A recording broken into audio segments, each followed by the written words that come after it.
এটা কোরআন শরীফে আছে, ওয়ালাকাদ খালাকনাল ইনসানা মিন সুলালাতিন মিন তিন সুম্মা জাআলনাহু নুতফাতান ফি ক্বারারিন মাকিন।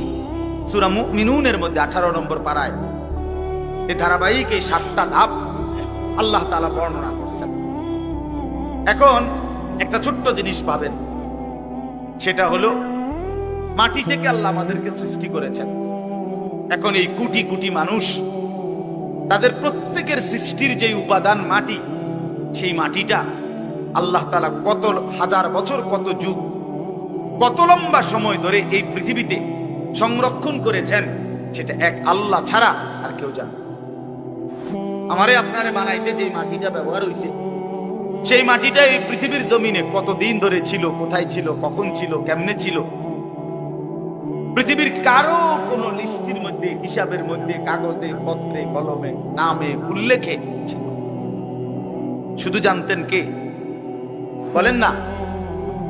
2 নাম্বার, মাটি থেকে সরাসরি বীর্য না, বরং মাটি থেকে আল্লাহ তাআলা স্বাভাবিকভাবে নির্দিষ্ট পরিমাণ খাবার, আমাদের যে খাবার আমরা খাই, এই মাটি থেকে আল্লাহ তাআলা জমিন থেকে খাবার উৎপাদন করে।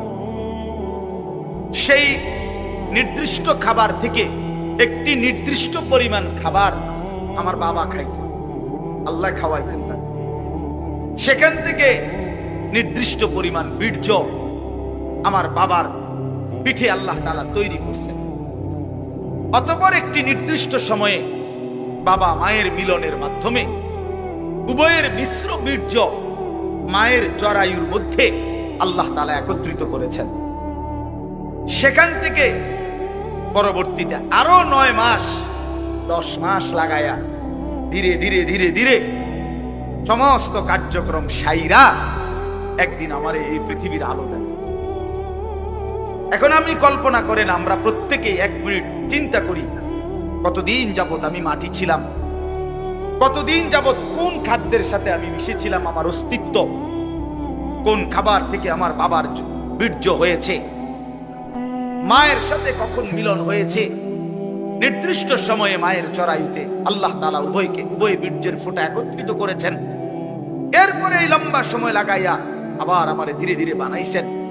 এই যে যুগের পর যুগ লম্বা সময়, কখনো মাটি, কখনো খাদ্য, কখনো বীর্য, এইভাবে যে ছিলাম আমরা, আল্লাহ তাআলা বলে, বান্দা তোমরা কি জানো এই লম্বা সময়ে শুধুমাত্র আমি কেবল জানতাম, পৃথিবীর কোনখানে তোমার কোনো নাম, নিশানা, আলোচনা, বিশ্লেষণ, পর্যালোচনা, তোমারে নিয়ে কারো কোনো আলোচনাই ছিল। এত লম্বা সময় ধরে, এত দীর্ঘকাল থেকে তোমারে আমি আগলাইয়া আজকে আমি মায়ের পেট থেকে তোমারে পৃথিবীর আলো দেখাইলাম, এতদিন পর্যন্ত তোমারে আমি সংরক্ষণ করলাম। তুমি কি একবারও জানতে চাইলা না আমি তোমারে এতদিন লাগাইয়া কেন বানাই,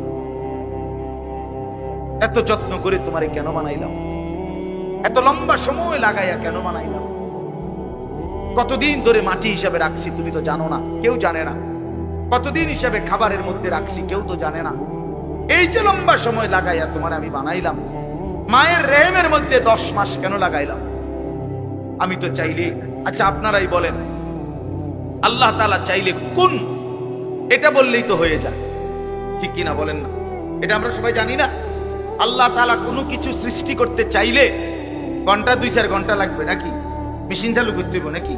তাইলে আল্লাহ বলবেন কোন ফায়াকুন, হয়ে যা। আরে হাদিসের মধ্যে আরো সুন্দর কথা আছে।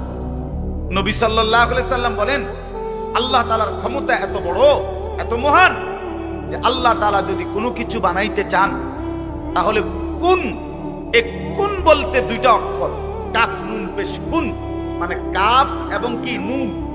আল্লাহর নবী সাল্লাল্লাহু আলাইহি সাল্লাম বলেন, আল্লাহ তাআলা বানাইতে চাইলে কুন, এটা পুরাটা বলতে হয় না, বরং কাফ এবং নুন এর মাঝখানে থাকতে থাকতে হয়। মানে কোন শব্দটা পুরা কি করতে হয় না, শেষ করতে হয় না, তার আগেই হয়ে যায়। সুবহানাল্লাহ, এত বড় মহান ক্ষমতাধর আল্লাহ, সেই তিনি আমারে এত লম্বা সময় লাগাইলেন কেন? আমাদের তো একটু ভাবা উচিত ছিল ভাই। ছেলেরা আমার বাপ, বাবা আমার, সবাই, আমিও ভাবি, আপনিও ভাবেন, একটা বার তো ভাবা উচিত ছিল এত লম্বা সময় লাগাইয়া আমার যখন কোনো নাম নিশানা ছিল না, তখন আল্লাহ